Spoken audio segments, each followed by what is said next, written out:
Welcome to the Locked Room. Stories from the golden age of mystery and crime detection fiction. I'm Mardell, reading Blind Corner by Dornford Yates. Chapter 4. The Attack on the Well. During the night, the water rose 20 feet. It went against the grain to post 2 sentries, when with 12 or even 10 arms we might have had the well empty by 4 o'clock. But to be surprised at such grueling labor would have meant for us the end of everything. For shaken and stripped and breathless, we could have put up no fight, and except for the parapet of the well there was no cover to hand. Still, it seemed very likely that 4 of us, working hard, would be able to draw so much water before the sun went down that, with the help of the stage, we should find the mouth of the shaft. And once we knew on which side of the well that lay, though the spring should deny us passage, at least we should have a second string to our bow.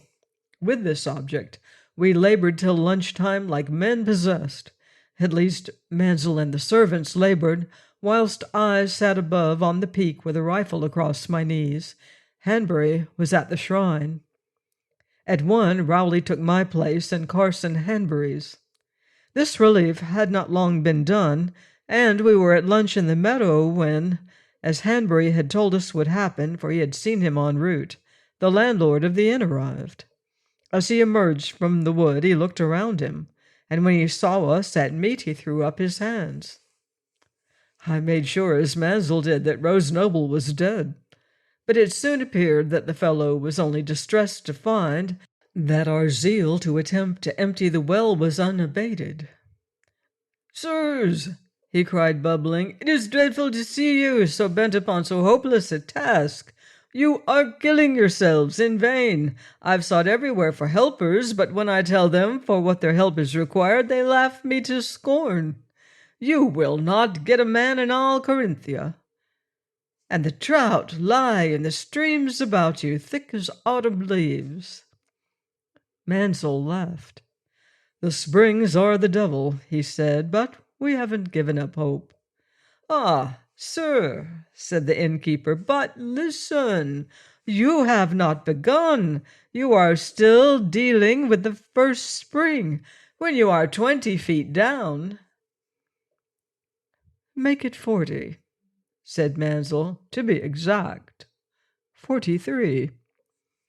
Lest he should think we were boasting, we took him to the well and showed him the measuring line. His amazement was ludicrous, for he seemed unable to speak, and gaped upon us as though we were demigods, and such in his sight I suppose we were, for in 3 days we had gone far to shatter a tradition which had endured for a century and a half. Then Mansell asked him of his guests. Of these he spoke abstractedly, for his mind was full of what we had done with the well. But we learned that Rose Noble was recovered, and that Ellis had come back this morning and taken the 3 away, he knew not whither, but imagined to Salzburg. They had paid him nothing for their lodging, of which they had constantly complained, but had made him understand that they would come back. What more he said I cannot remember, save that the stores we had ordered were piled by the kitchen door, and after a little he left, still plainly bewildered by the progress which we had made.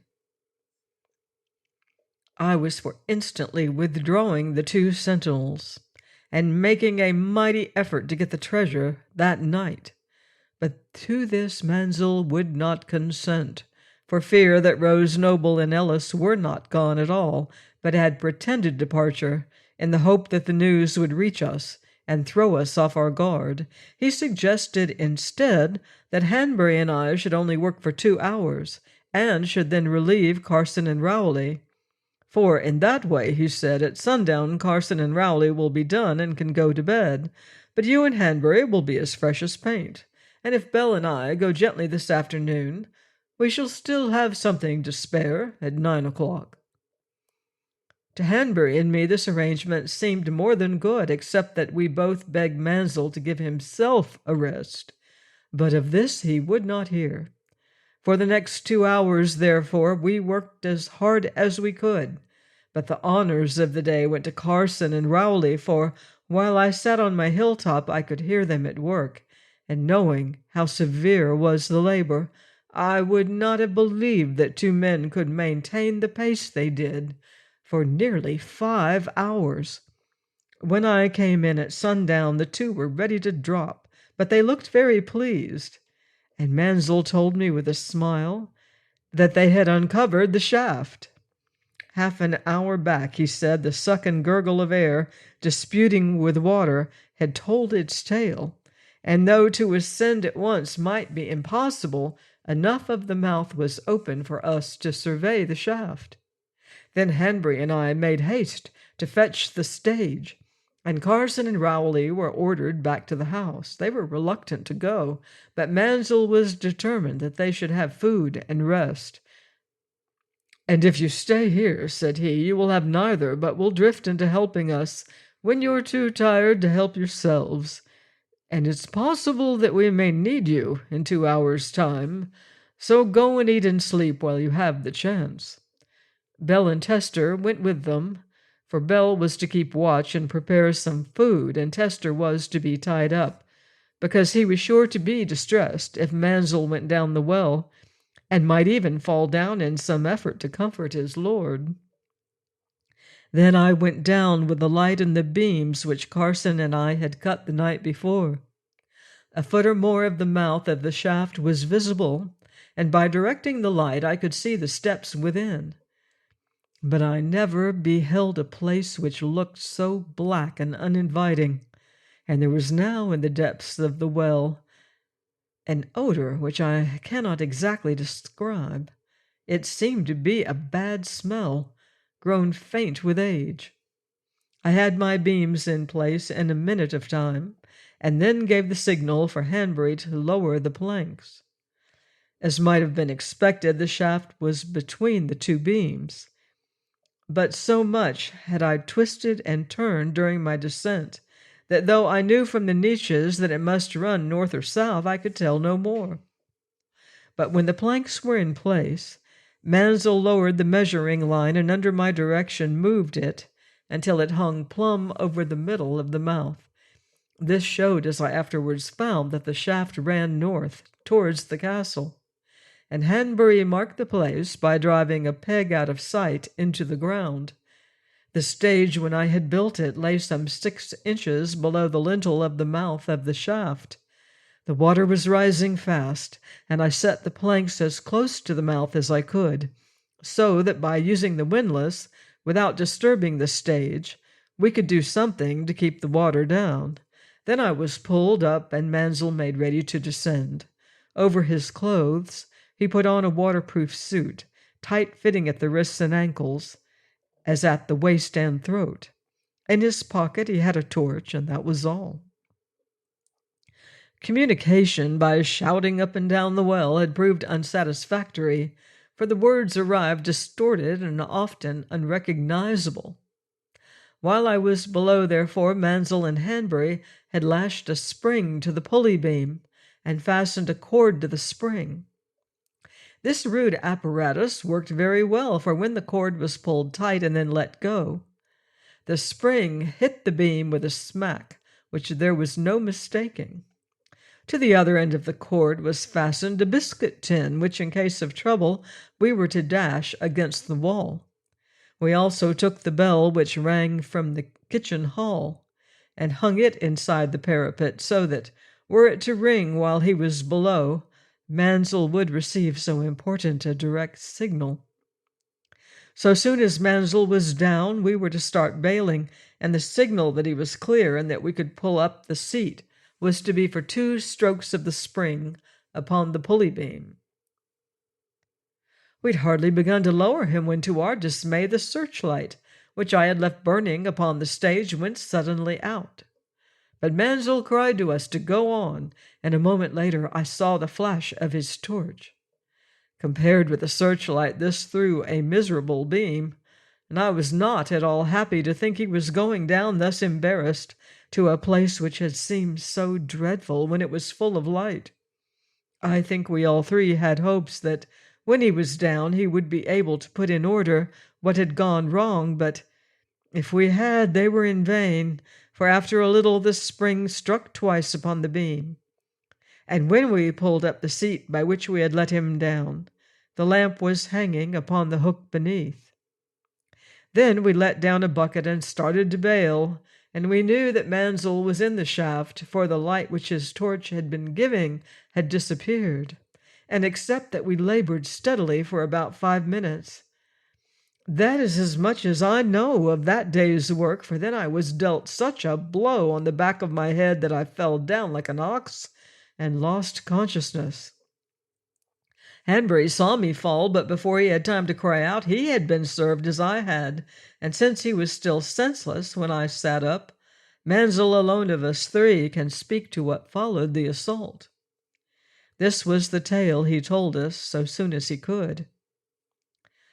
I made a bridge of a plank from the stage to step in the shaft, and so spared myself immersion, and though I got pretty wet, I was able to keep the torch out of the water. Then I drew the plank after me into the shaft, for if I had left it in place, the bucket would have fouled it when you began to bail. The shaft is 3 feet wide by about 5 high. Its walls and steps are of stones from the river bed laid in cement. Its roof is curved and built of stones similar to those used for the well. I imagine it owes its style to the Count's desire for secrecy, for all the stuff used to build it might well have gone into the well. The walls of the latter are certainly backed with pebbles as high as the first spring. The going was very unpleasant, not to say dangerous, for the steps are very rough and covered with slime. I had hoped by counting them and measuring the rises and treads to get figures from which Hanbury could tell pretty well where the chamber lies, but their flight is so irregular that without a rule I could do nothing valuable. So far as I could make out, the shaft runs dead straight. The air was abominable.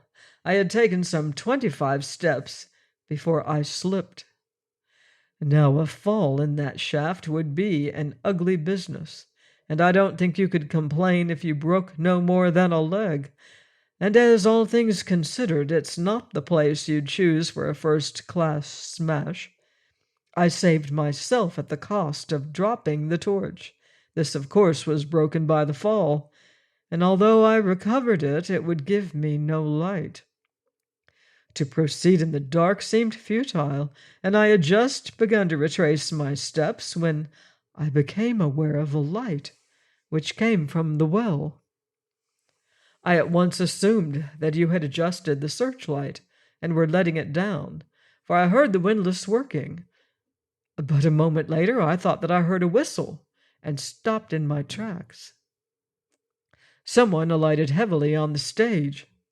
But for the whistle I had heard, and that it was not you, Chandos, would never have entered my head. As it was, I made sure you would hail me almost at once. But remembering that all things are possible, I waited for you to speak. That I did so was just as well, for I was still waiting when somebody snuffed and spat. Well, that eliminated any of us. I can't pretend I wasn't shaken. I dared not think what had happened to you in Hanbury. The servants presumably were obediently keeping the house. The enemy had the windlass, and I was trapped good and proper in a blind tunnel 5 by 3 and 80-odd feet below ground. All of a sudden I wondered if the enemy knew I was there. I decided that the odds were that he did not.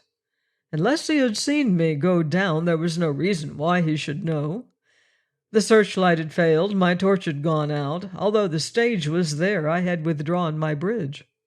The fact that he made no attempt to conceal his presence assured me that I was right.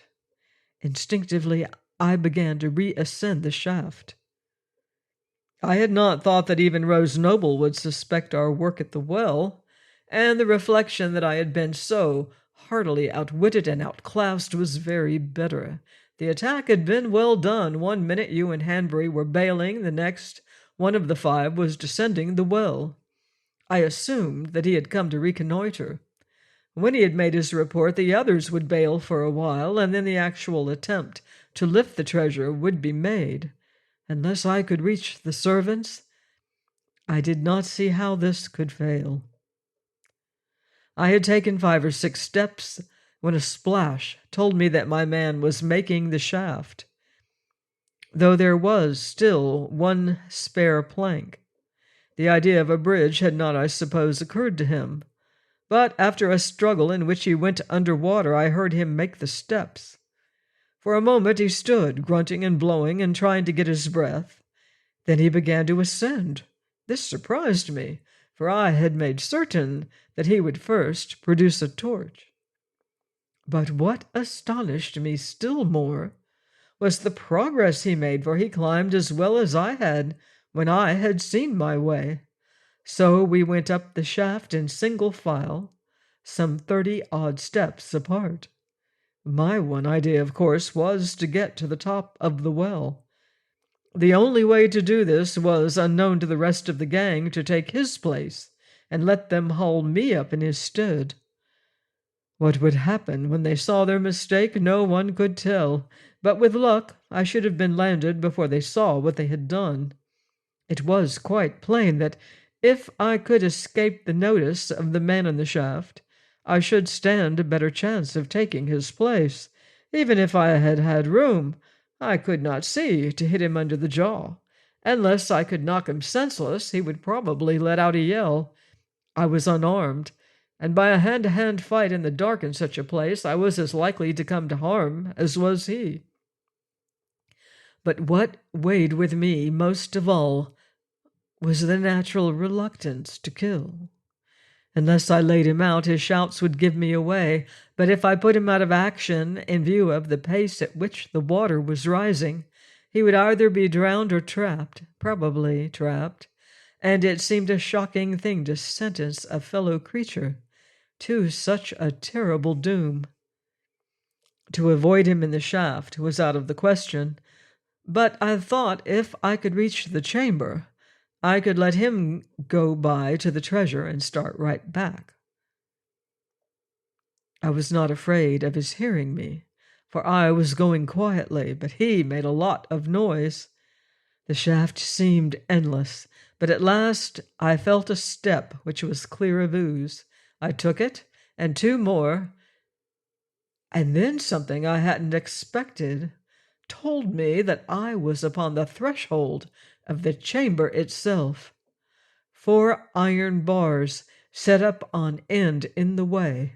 From their shape, I should say they were crowbars, such as a well-digger used about his business.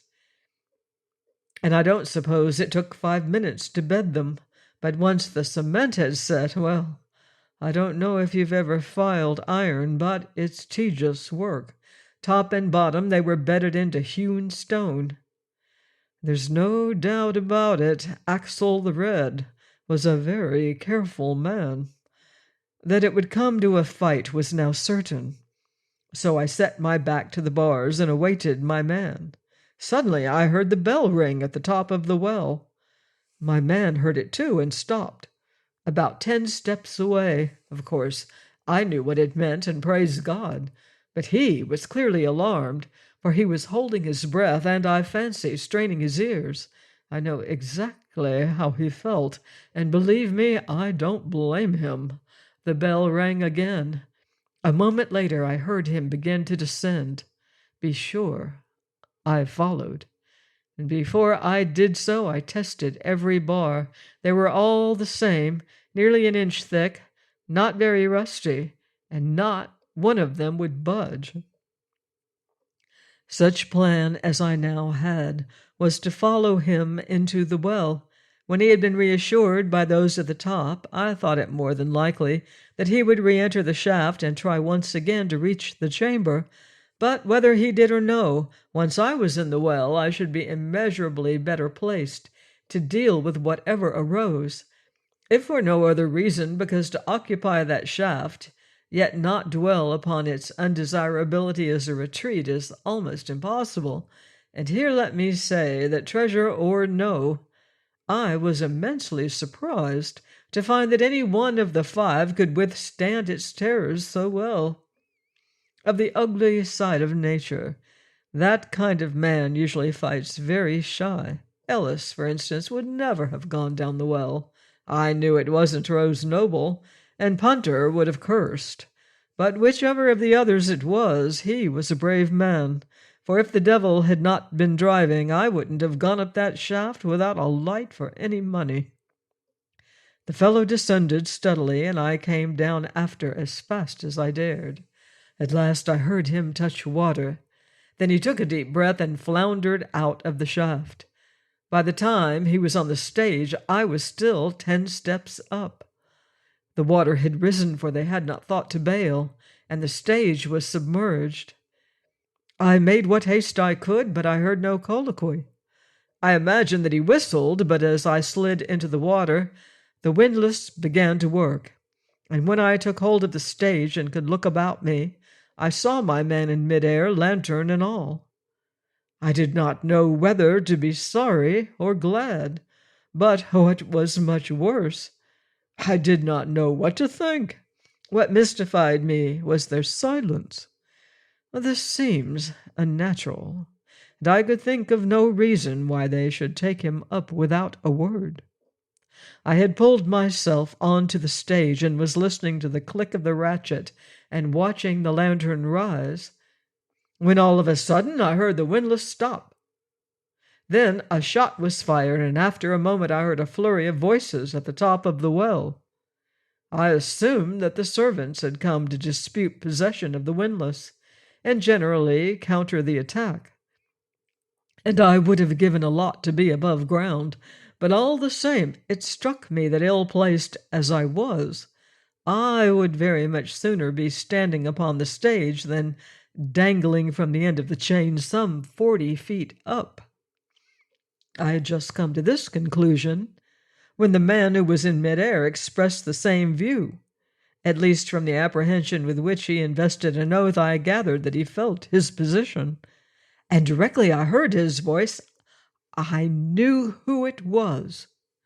And the knowledge, as you may imagine, gave me plenty of food for thought.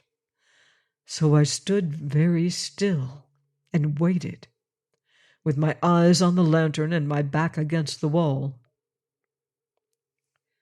That was as much as Mansell had to tell, and since there was but one shot fired at that time, I can take up the story without a break, because I had just sat up and was trying to collect my wits when I heard a cry and men running, and then the sound of a shot. The moon had not yet risen, but I could make out the well and that I was sitting above it, half in and half out of the wood. My wrists were bound behind me, and my head was aching very much. There were figures about the well, and I heard Rose Noble's voice. "Who fired?" he said. "We or they?" "I did," said Punter. "They saw me coming and ran." "Pardon me," said Rose Noble. "They heard you. You don't know how to move. How many were there?" "2," said Punter. "Servants, I think, but it may have been the 2 pups." "That's right," said another voice. "They was busy cranking the well." Here one of them must have looked down and seen the light, for there was a cry of surprise, and then a buzz of exclamation of which I could make no sense. Then Rose Noble spoke again. "Quite so," he said, "quite so. If there's one down there, we've got him by the short hairs. And is that as far as you can see? Damn it!" he cried. "Lift up your eyes. Think. What are they doing by night down in this well? You may have a twist for sweet water, but—" The rest of his sentence was drowned in a burst of appreciation of his discovery, and I never heard grown men so abandon themselves to their glee, for they shouted and stamped and laughed like so many lunatics, and nothing that Rose Noble could do could bring them to order. In the midst of the flurry, another came running up, and then I heard Ellis' voice. As far as I could make out, they were now all 5 by the well, and since they all continued to speak at once, I could hear nothing that was said. Then Ellis was asked some question, and I heard his reply. "I think they're out," he said. "There's no light or sound. When I tried the door, a dog barked, but that was locked, and the ground floor windows are barred." "Then there's three of them somewhere," said Rose Noble. "Two of them ran from here. There's one below." "God give it's little Willie," said Ellis, and sucked in his breath. "I'd like to meet him like this." "Me too," said Punter. "Big Willie, you mean," said Rose Noble. "Bag him, we've got the lot. Besides," he drawled, "if anyone's thinking of scores, I reckon I've one to settle that takes precedence." The oath with which he enforced this dark saying was the most dreadful I have ever heard, and I began to strive like a madman to free my wrists, for the thought that Mansell was about to deliver himself into such cruel and bloody hands was insupportable. "Job," said Rose Noble, "back to the path and watch. If anything moves, let it have it. We don't want to be disturbed." Here one of them found the searchlight, and they wasted a minute or two trying to make it light. Then they kept peering down the well and whispering and cursing one another for making a noise. Indeed, I never saw men so plainly out of their element, for they did not seem to remember that those they had put to flight had been using the windlass, or to notice what must have been manifest, that the lantern below them was nowhere near the water, and it was only after a lot of argument that two took hold of the windlass and felt the weight on the chain. "It's loaded," I heard one say. "Heavy as lead." At that they all peered over the parapet again, and I did not know what to think, but was greatly afraid that the weight must be Mansell himself. Here my attention was diverted to something which stirred by my side. To my relief, it proved to be Hanbury, bound as was I. I managed to move until I had my mouth to his ear, and as soon as he could receive it, I told him as much as I knew. Except that his head was aching, he did not seem to be hurt, and when I suggested that I should try to unfasten the cord which was binding his wrists, he turned on his side and put them up without a word. At once I turned my back to him and got to work upon the knots. But I made no progress. After a minute or so, his fingers brushed mine aside and fell to work in their stead. At that moment I heard Rose Noble say, "Give way," and at once two men at the windlass began to turn. The moon was rising now, and I could see that the others were on their knees or crouching beside the parapet, ready, no doubt, to cover Mansell the moment he reached the top. That they thought this was necessary argues their respect for his arm, for even they must have realized that four men can never have had one at a greater disadvantage. Hanbury worked feverishly, while I tried to think what to do, unless he were in danger of death. To attempt to assist Mansell until we had arms of some sort would be the act of a fool. I therefore decided that when once we were free, we must try to reach the kitchen, join forces with the servants, and deliver a counterattack. Hanbury had freed me, and I was wrestling with his bonds, when a faint light began to appear within the well. This horrified us both, for we thought, of course, that it was that of Mansell's torch, and that he should show a light which could assist none but his foes was not his way. Indeed, we now fully expected any moment to hear him address us and ask why on earth we had kept him waiting so long. The glow in the well was very definite. When at last I had Hanbury free, and at once we crept out of the wood and began to crawl by its edge towards the house. I was in front, going as fast as I dared, when I came face to face with Bell, who was crawling the opposite way. The first I knew of it was the barrel of a pistol pressed tight against my temple, for he had seen me coming and had not known who it was. Then lying there, I told him as much as I knew. and he said that Carson and Rowley had taken up positions on either side of the path. He was to crawl to where he could see and hear what was going on at the well, and at a flash from his torch, the three were to count 2 seconds and then open fire. The idea was to drive the thieves into the combe into which the gutter ran, but at any cost to keep them away from the house and out of the 2 woods, for that would give a chance of rescue to the occupant of the well. I at once fell in with his plan, whereupon we decided that I should take his place. He therefore gave me his torch and one of the pistols he had, and when I had arranged for him to give his other to Hanbury, and then returned to Carson, I went about.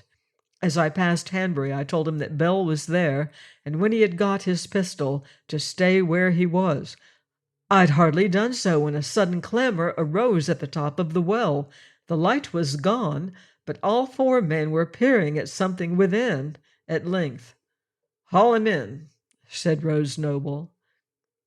They were very inexpert and mortally afraid of falling, and hard words were exchanged and much swearing before their burden was landed roughly enough, with 2 on the top of him and the other 2 standing by. Before a torch could be lighted, Punter let out a yell. "By Harry," he cried, "it's that blighter that keeps the inn." To me his words came like a thunderbolt, and between my relief and my astonishment, for a moment I felt quite dazed.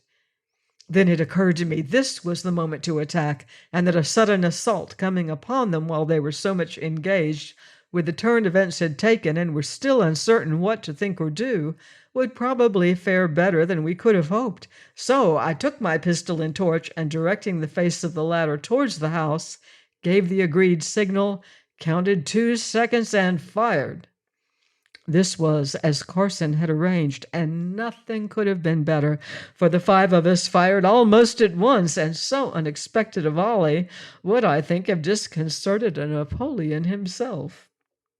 No one fell, and without so much as a cry, the 4 thieves scattered and ran straight for the combe, with the innkeeper pelting behind. 2 of them fouled the gutter and fell to glory, but perhaps because they had run into the moonlight they were not content to lie, and picking themselves up, rushed violently after their fellows down the slope, but like the Gadarene swine. This much I saw, for I had run along by the edge of the wood, and I sent a shot after them before hastening to the well. The seat was not on the hook, but only a bight of rope, so that had I not seen him run, I should have thought that the innkeeper was ready to drop with fatigue. But we had the seat slung in a twinkling, and Carson and Rowley lowered it into the well. I must confess that I waited, in fear and trembling, for I knew that the water must have risen a foot or more, and the thought that the landlord had emerged alive from the well filled me with the gravest misgivings for Mansel's safety.